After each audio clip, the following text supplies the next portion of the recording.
ఆవిడకి 40-42 ఉంటాయి అనుకుంటా. 18 సంవత్సరాలు దాకా పిల్లలు లేరంట ఆవిడకి.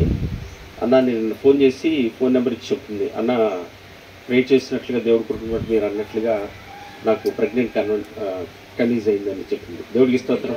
అయితే నాకు ఆవిడ ఆ మాట అన్నది నాకేం సంతోషం అనిపించలేదు, కానీ ఆవిడకి చాలా రోజుల నుంచి చెప్తున్నాను, అమ్మ ముందు రక్షణ పొందుకోండి. ఆవిడ చర్చికి వెళ్ళేది, చక్కగా చర్చికి వెళ్ళేది, పిల్లలు ఇవ్వలేదు, పిల్లలకు పుట్టలేదని చెప్పి ఏం చేసింది, కొంతకాలం మానేసి మళ్ళీ తిరిగి ఆవిడ పూజ రావాలంటే చేసుకోండి. దేవుడు నిశ్చయంగా తన చిత్తానుసారంగా ఇవ్వగలిగిన దేవుడు ఇస్తాడు ఎవడో అది ఆయన ఇష్టం. ముందు నీకు కావాల్సింది నీకు పిల్లలు పుడతాం కాదు, కానీ నువ్వు కొత్తగా జన్మించడం కావాలమ్మ. ముందు దేవుడికి స్తోత్రం.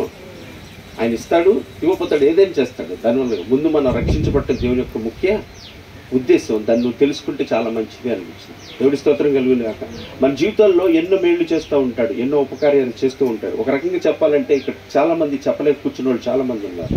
నువ్వు తిన్నావన్నా, నువ్వు నడిచావన్నా, నువ్వు లేచి ఉన్నావన్నా కూడా దేవుని కృపని బట్టి మాత్రమే జరిగింది, వేరొకటేవి లేదు. అయితే ఆ కృపని నువ్వు సద్వినియోగపరుచుకుంటున్నావా?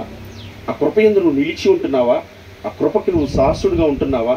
ఆ కృపను నువ్వు మహిమపరచగలుగుతున్నావా అనే విషయాలు మనం జాగ్రత్తగా చూసుకోవాలి. నీ బ్రతుకుతుంది దేవుడు మహిమ కొరకేనా, లేకపోతే నా స్వార్థం కొరక, నా ప్రయోజనం కొరకు బ్రతుకుతున్నావు అని జాగ్రత్తగా మనం చూసుకోవాలి. ప్రతి మేలు, ప్రతి ఉపకారం దేనికోసం చేస్తున్నానంటే దేవుని మహిమ కొరకు జరుగుతుంది. కానీ ఈరోజు దేవుడు కనపడకుండా దేవుని మరుగు చేసే మనుషులు మాత్రమే. ఎందుకంటే చూసి ఎవరు కనబడుతున్నారట?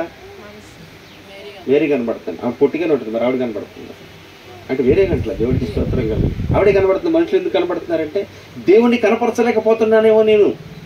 అర్థమవుతుందా? దేవుణ్ణి కనపరచలేకపోతున్నాం. మనం తెలుసుకోవాలి.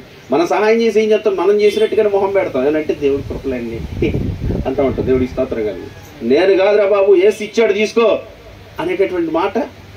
మొన్న కూడా రీసెంట్గా ఎవరో పాపం ఇబ్బందిగా ఉంటే బ్రదర్ తీసుకొచ్చి పెడుతున్నాడు, నాతో పాటు బ్రదర్ పెట్టాడు, బాగా ఉందైనా దీనంగా ఉన్నాడు. ఏం తమ్ముడు అలా ఉన్నావంటే, అన్న పెట్టాను కానీ నా మనసులో ఏదో బాధ. అంటే ఏం జరిగింది తమ్ముడు అంటే, ఎవరు పెట్టారంటే గబుక్కులు మనం పెట్టామని చెప్పుకోలేడు ఆ బ్రదర్. ఎవరు పెట్టాలంటే ఏం చెప్పాలంటే ఏం అర్థం కావట్లేదు ఆ బ్రదర్. చెప్పొచ్చు కదా, ఏసీ ఇచ్చాడని చెప్పు, మాట సరిపోతుంది కదా. అదే చెప్పలేకపోతున్నానన్న, అదే చెప్పలే. ఇవాళ క్రైస్తవులను దౌర్భాగ్యం ఇదే చెప్పలేకపోతున్నాం. నేను కాదు ఆయన అని చూపించలేకపోతున్నారు. ఎంతసేపు ఎవరు కనబడతారంట? పైకి మాత్రం మందేం లేదు సార్, దేవుని కృపేనమ్మా, దేవునికే మహిమ. ఇక్కడ మాత్రం ఇట్లా చెప్తూ ఉంటాం, కానీ అక్కడ మాత్రం ఆయన కనపరచగలుగుతున్నావా? అక్కడ కనపరచగలుగుతున్నావా? దేవుడి స్తోత్రం కలిగి అది మాత్రం మనం జాగ్రత్త చూసుకోవాలి. మన ప్రవర్తనలు ఎప్పటికప్పుడు ప్రతి విషయంలో మేం కాదు, ఆయన, మా వల్ల కాదు, ఆయనే, ఏదైనా ఉందని ఆయన కృపే, ఆయన దయే, ఆయన వల్లనే అని నిత్యం ఆయన హెచ్చించేవారికి, ఆయన ఆయన కనపరిచేవారికి ఉంటే నువ్వు మరుగుపరచబడుతూ ఉంటావు, ఆయన నామం కనపరచబడుతూ ఉంటుంది. దేవునికి స్తోత్రం కలిగింది. అటు వారిగా మనందరూ ఉండినట్లుగా దేవుడి కృప చూపును గాక. సాక్ష్యం చెప్పిన బిడ్డలందరూ దేవుడు దీవించి దేవుని మహిమ కొరకు వారు జీవించెదరు గాక. మరి వాక్యం వినడానికి మరొక దేవుడు సిద్ధపరచుకుందాం, ప్రార్థించేద్దాం.